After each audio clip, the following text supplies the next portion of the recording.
അനുഗ്രഹങ്ങൾ വാരിക്കോരി തന്ന ഒരു വിഭാഗമാണ് ഞാനും നിങ്ങളും എന്ന് നിങ്ങൾ ആലോചിച്ച് നോക്കാം.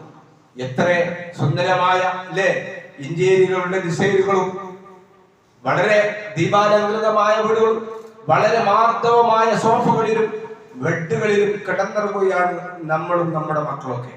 ഞാനത് കുറ്റപ്പെടുത്തുകയില്ല, അതൊക്കെ വേണ്ടത് തന്നെയാണ്. പക്ഷേ നമ്മൾ വന്നിരുന്ന, നമ്മൾ അനുഭവിച്ചിരുന്ന ഒരു കാലഘട്ടത്തെ കുറിച്ച് നമ്മൾ മറക്കരുത്.